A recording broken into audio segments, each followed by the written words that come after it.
Let's go. Morning. Morning. Welcome back.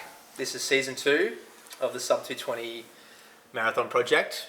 We're going to try to run under Sub.220 again in the next few months. And I'm actually stoked to announce that I'll be racing the Osaka Marathon on February the 26th, which leaves an 11-week training block, of which the first week is already completed. We're filming this after the first week, which is essentially what we're doing in this scene, filming a review of the first week or an overview.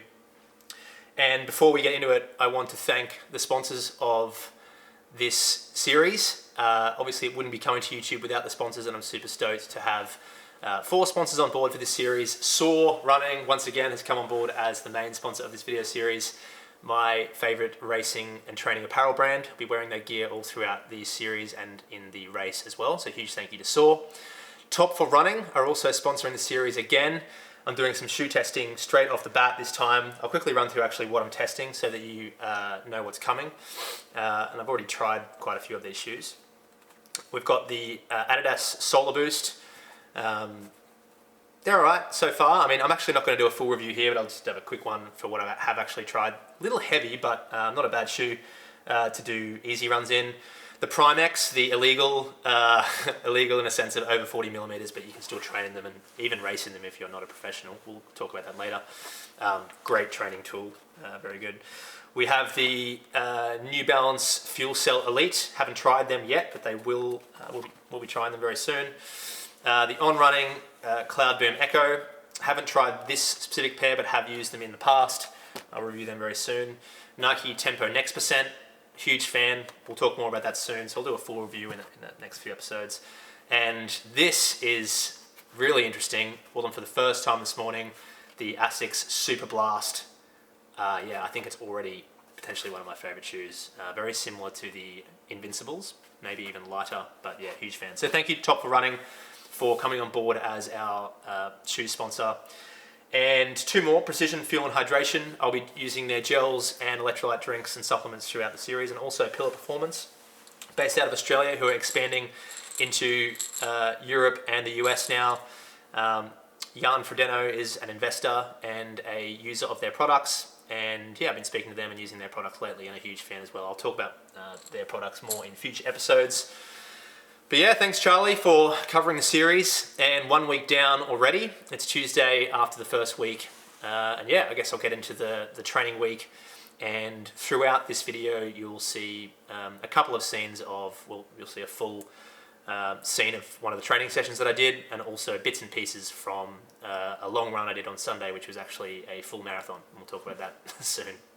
In this video series, I'm going to be going over the training week in very small detail, only in a couple of minutes.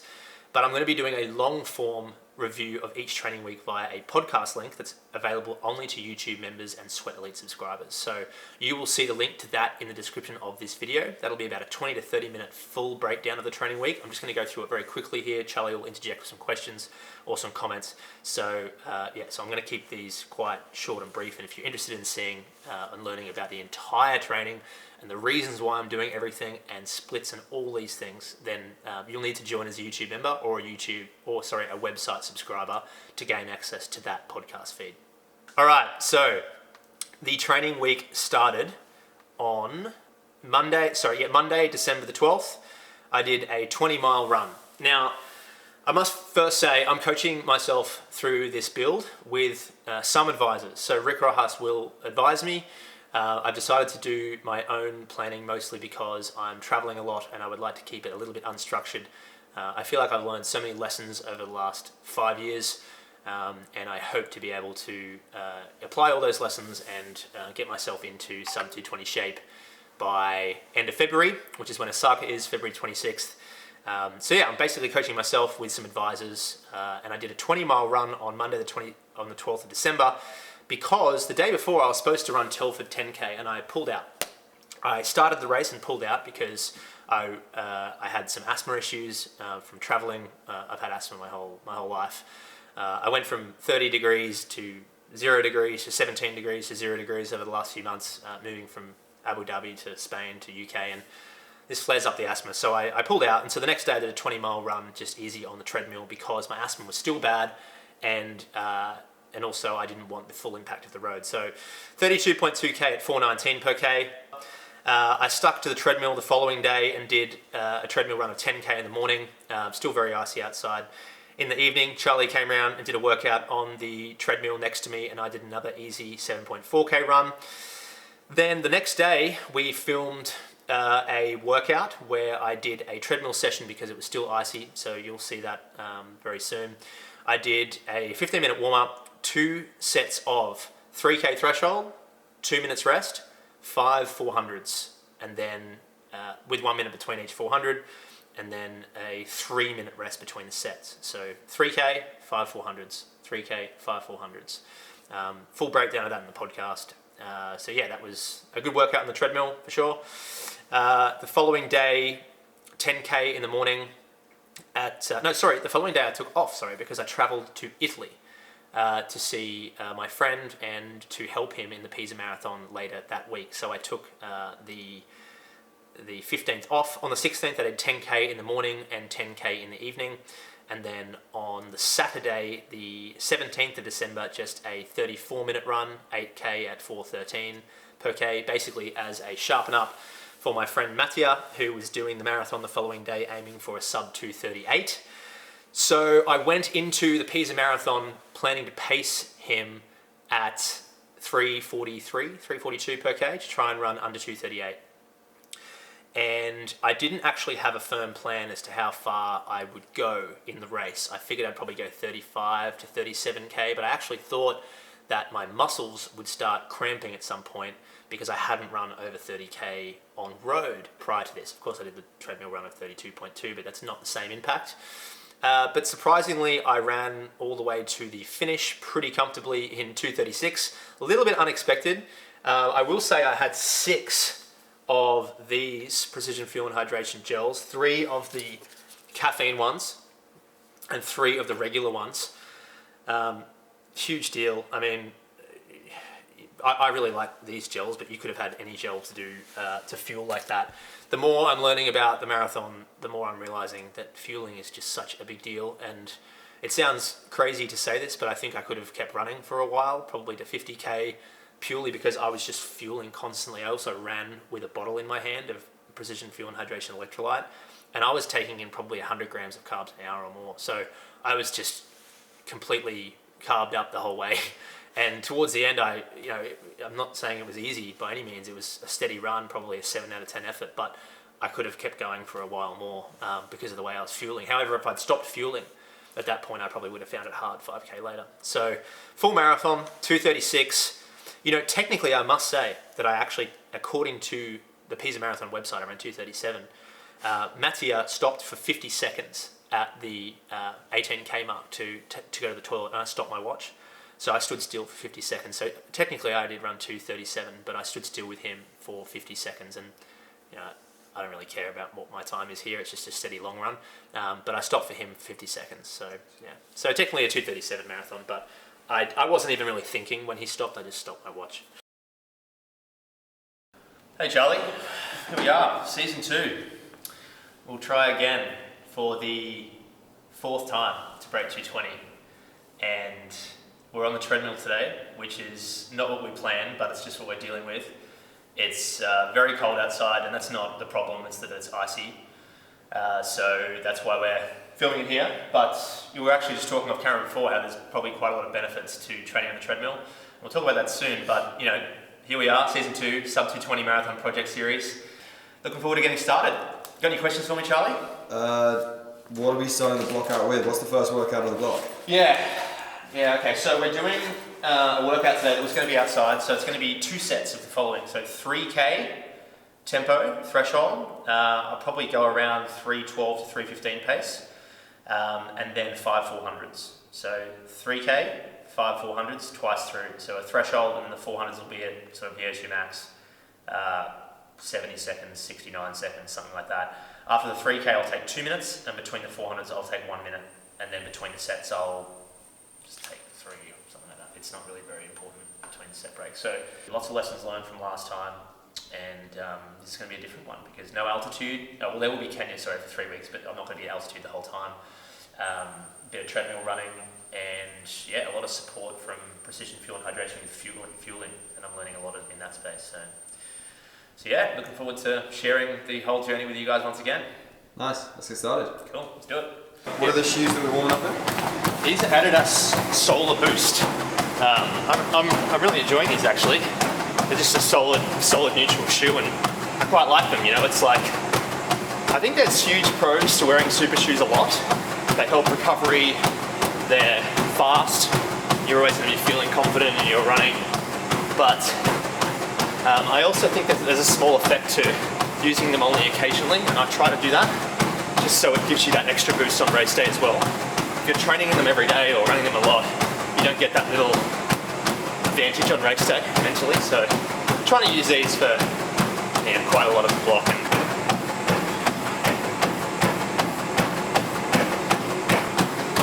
This is part of the workout here. Yeah, we're going to do some of these on the treadmill. There's some, I don't know, we've only just noticed this, but it's not a bad idea actually. They're nice treadmills though. Yeah, these are good. I mean, I live in this building. It's just the gym in the building, but it's a great setup here. I don't really know much about treadmills, but it's a techno gym brand, and yeah, it feels good at fast paces, so I might use it a bit more. I guess whilst we're in the gym as well, you focused a lot more last block on building some strength in. Is that something, but you started it, yes, if I'm correct, like halfway through the block? Is that something you're going to keep up? Yeah, you're exactly right. I started it about 9 weeks before the 13-week block last time, and I will. Yeah, TBA exactly. I need to start soon because we're already 9 weeks from Seville or Osaka. So yeah, it's going to be something I implement next week. TBA on that.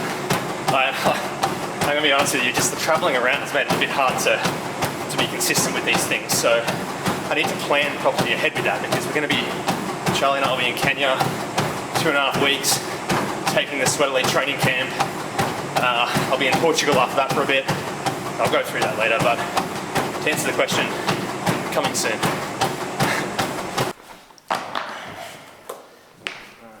Going with the Timecodes? Yeah, I've used these quite a few times. I really like them, but they feel amazing. The only downside to them, in my opinion, is they're a bit loud. Like, they actually make a bit of noise, but if you can put that aside, they're a really good shoe. Yeah, quick stretch. I'm not going to do those drills, but I'll get started with the 3K, and then take the 2 minutes and then 5 400s. I probably won't actually do 400s, I'll just do 70 seconds, because it's just easier with the time on the treadmill. So, gradient 1.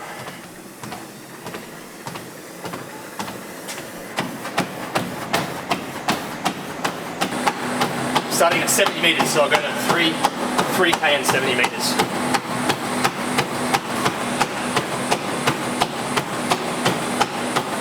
So they're quite loud, but they feel good.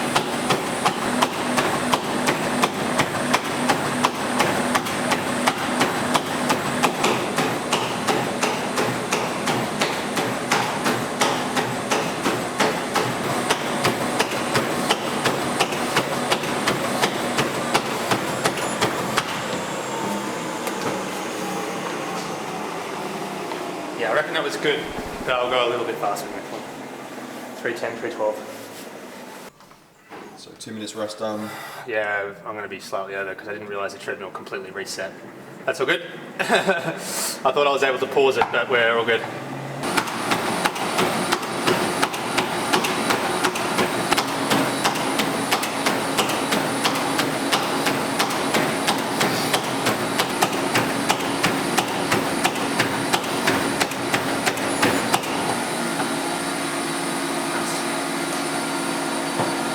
Halfway. Next one I'll probably do a little bit quicker in both the 3K and the 400s, maybe just slightly quicker. 311. Right on 3 minutes. I started at 100 meters, so I'll go to 3.1.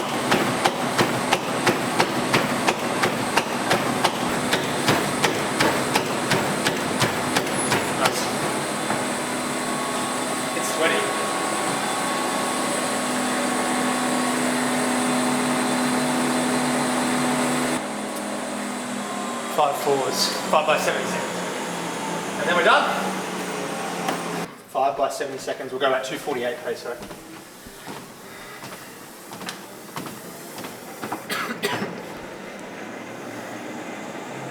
A little more than 2. Just because I keep forgetting how long this takes to get up to speed.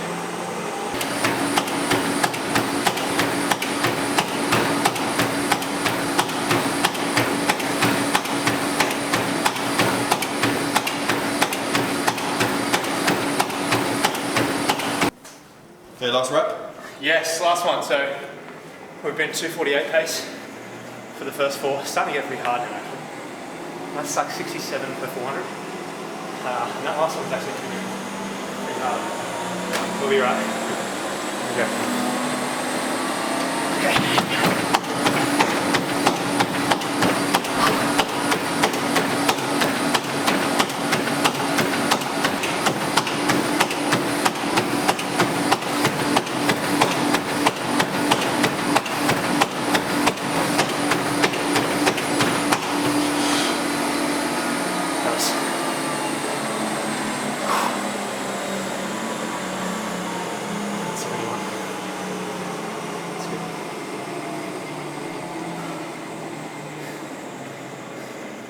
Bit of cleaning up to do.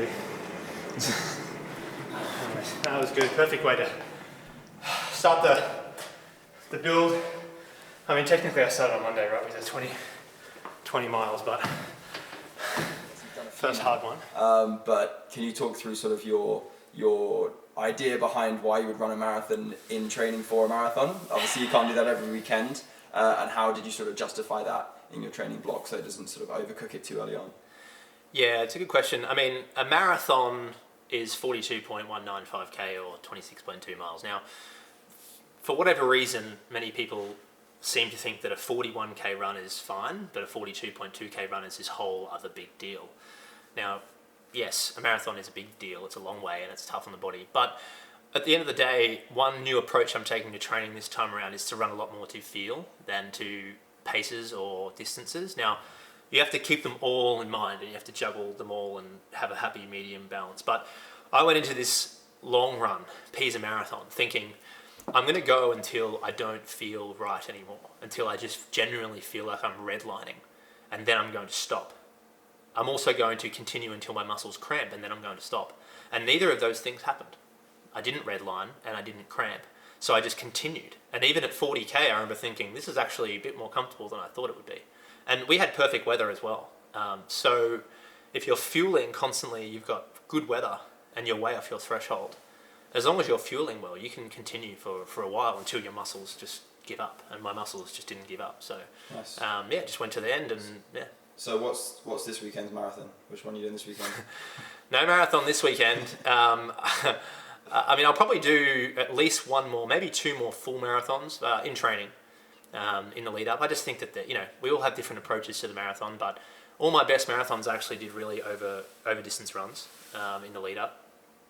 Before I ran 220, I did Chicago Marathon. Before I ran 224, I did 2 runs over 42k. 145k run I experimented with, which probably didn't really need to be done. So I'll probably do 2 more this weekend. Probably do a park run in the middle of a 30k run, so a bit of a shorter one. But yeah, I think I don't think you need to be so strict on these things. And we're going to Kenya in a week and a half, and Kenyans do this. Like, it's very loose structure, and I think it works. You just have to be careful. Yeah. And you mentioned just then in Pisa, you're usually the king of cramping your own style. You didn't cramp in Pisa. Do you think not even after on board, or like was that just because of the effort?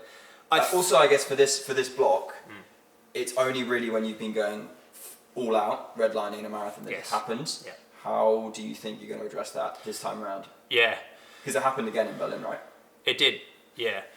I really don't know still to this day what exactly causes cramping, but I think it's a combination of a few things. And I think when you sweat a lot and you lose a lot of sodium and magnesium, and that's multiplied by a neuromuscular fatigue, I think that's when the cramping comes. And I had a lot of sodium and magnesium in this marathon in Pisa. The pace and impact probably wasn't too extreme for me because of the way it was just so far off threshold. So I think those two things enabled me to finish without cramping. So how am I going to address it in the race, though, is a good question. I'm going to need for it to be cold. So luckily, Osaka Marathon is going to be cold. It normally is anyway. So fingers crossed, it's not a heat wave or anything in Japan in February. It's normally 4 to 8 degrees, so that's good. And I have to make sure that I've done the sufficient strength work and long runs. But I think strength work and long runs sort of go like hand in hand. Like doing over distance runs is in a way strength work. It's making you stronger. Like, yes, it's not lifting weights. Whether I do that in the block or not is still a little bit undetermined. I think I'll do a bit. The main reason why I'm hesitant is because I'm traveling a bit and just this facility issue. But I'm going to try and get some exercises to do that I don't need a gym. So TBA on that, but I have to start that soon. But yeah, I think doing the over distance runs, fueling very well, and making sure that, hoping that the weather is going to be cold will likely give me the highest chance of not cramping. Nice. And just to clarify for the viewers, which shoes were you wearing in the Pisa Marathon? Oh yeah, I cheated actually. I cheated. I wore the Prime X's. Now let me be clear. Prime X's are illegal for elite runners. Now I'm actually not an elite runner. Now I'm in the elite field in Tokyo, but I was not competing for an elite time in Pisa. And if they said to me after the race that you're disqualified, I wouldn't have really cared because I was there to pace my friend. And the reason why I wore these was because of the recovery aspect, that these have a very high stack height. I argue that they're not any quicker than the Alpha Flies, I don't think. I've worn both quite a lot now. So one of the main reasons why I wore these is because I wanted to recover really well afterwards. So technically I cheated and the time's not not really valid. But I believe, and I could be wrong, please correct me in the comments if I'm wrong, I think that the Prime X's just can't be used by professional runners to run a professional elite time. So when I'm running 2:37 and I'm not in the elite field, I don't think that's a problem. But I'm not 100% sure. So please let me know if that's wrong. But from everything I've understood, that's the rules. So yeah, and as a result of wearing those and fueling really well with so many gels, I don't feel too sore 2 days later. So yeah. Have you fueled that much in a marathon before? No, I haven't. And you might have discussed it briefly. Just to recap very quickly, what was your fueling strategy for Berlin? How many gels did you have? So Berlin. Or bottles. Berlin, I had a half bottle of Morton at every 5k. So actually breaking it down, I probably almost did consume as much carbs in Berlin. It would have been close. I had 3 gels on me, of which I took at 10, 20, and 30. I forgot to take the 31, I think, because my hamstring was so bad. I sort of just was focusing on that. Yeah, so if I broke it down grams per hour, it's probably actually similar, not that much different. But in this particular race, I had 6 gels, and I had a massive bottle of electrolytes, which is probably about 120, maybe 100 grams of carbs in that. I threw a whole lot of mixed drinking. I didn't actually measure it correctly exactly, but my grams per hour was probably pushing 100 or more. In Berlin, it was probably closer to 80. So, and in Berlin, I didn't run out of gas. I actually finished pretty well. It was just the hamstring that was hindering me. So I actually remember finishing thinking I wasn't out of carbs. Yeah.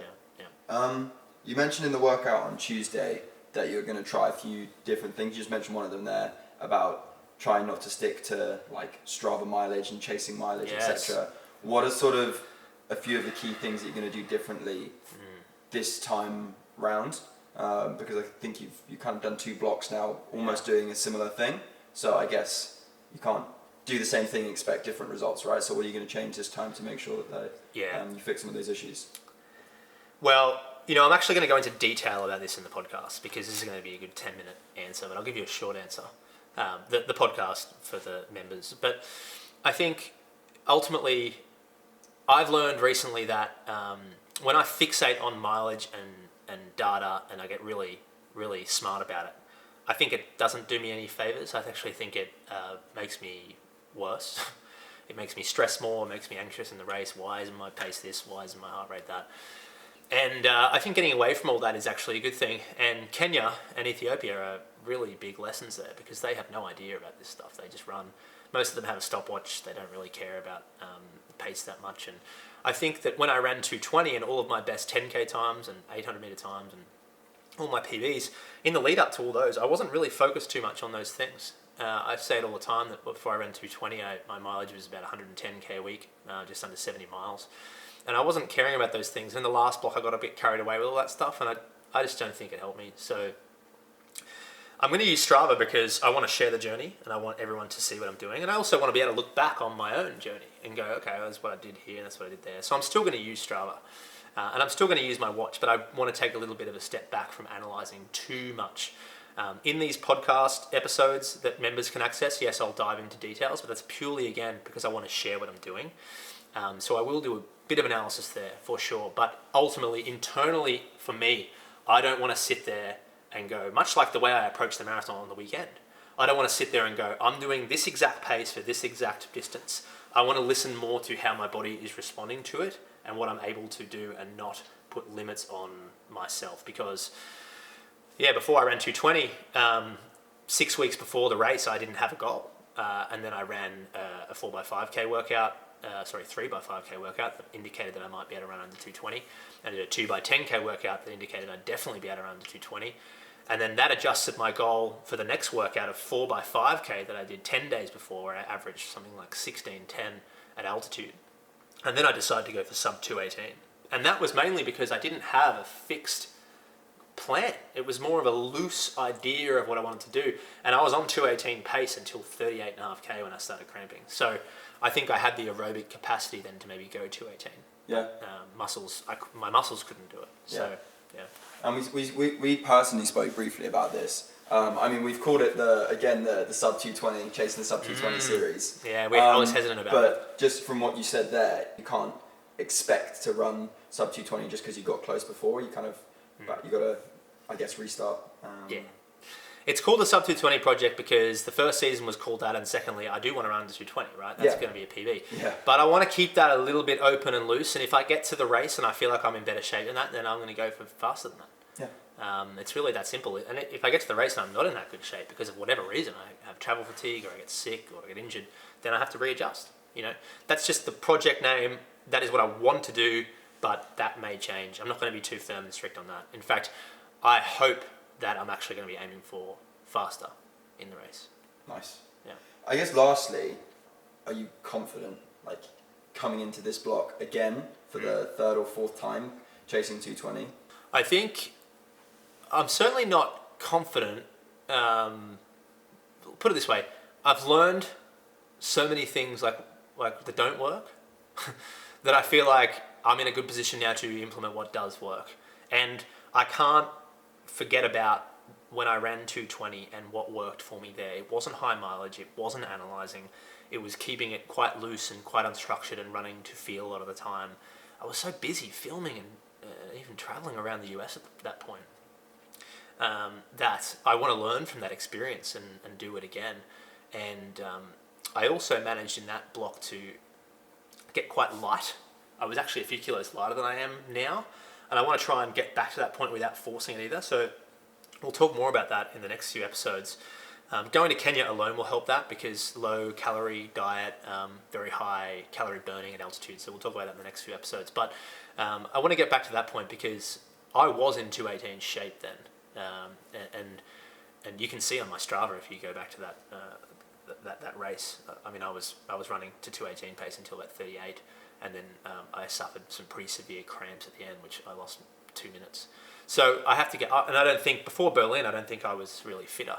It was about the same. So is there any point in doing another 30, 40k a week? Probably not. I'm probably better off spending that time cross-training and maybe doing some strength work. But I'm looking forward to this approach around not over-analysing things too much.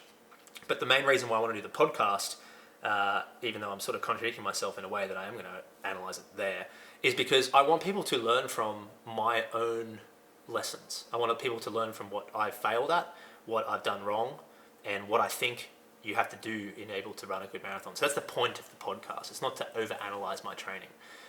So I hope people can join me over there. I want to give the YouTube members and website subscribers some more value. And of course, I would hope for people that are not currently a member and a subscriber to join me, because these videos are expensive to produce in a sense as well. We're going to Kenya and filming over there and all these things. So, for the $5 a month it is, I hope that I can bring lots of value in the form of the long form podcast. So yeah, that'll be every week leading up to the race, 20 to 30 minutes. You can download it if you're a member, but only if you're a YouTube member or website subscriber. So yeah, any more questions for me, Charlie, or? No, I think we're almost done, but I guess finally, sort of next week, week 2, what's the sort of main thing on the diary for next week? So we hit the marathon, or the long run, 42.2k long run. Well, technically, if you want to call a marathon an all-out marathon, So 3 easy days after that. Today's the second day. Tomorrow, another easy day. Just do 10 to 16k runs. Basically, however I feel before the run. And then on Thursday, we'll film another interval workout, TBA on what that is. I've got a rough idea. And then on Sunday, Saturday or Sunday, I'll probably do 30k with 25k easy, and then a park run in it is my idea. But still TBA on that. We'll see. But at least it's going to be a 30k with a 5 to 10k effort at probably close to 315, 320 pace, close to that threshold. So, and the rest of it just easy running. My structure, this build is what I did before I ran 220. Hard long run on the weekends, hard/long. It might be medium long, and then a harder session in the middle of the week, Wednesday or Thursday, at 5k, 10k half marathon pace, and the rest of it just easy running. That's it. No mileage goals here. It'll be around the 120, 130k a week. 75, 80 miles, I reckon, but no idea and no firm plan there. But the in-between days just runs between 10k and maybe upwards of 20k, but normally 10 to 16, just easy runs. So yeah, probably a day off every 2 weeks completely on a Monday, day after a long run. And that's it. As you can tell, I'm probably just really trying to learn the lessons from last time and keep it fairly loose and unstructured, and I think that it's going to work for me, but time will tell. Nice. See you next week. See you next week.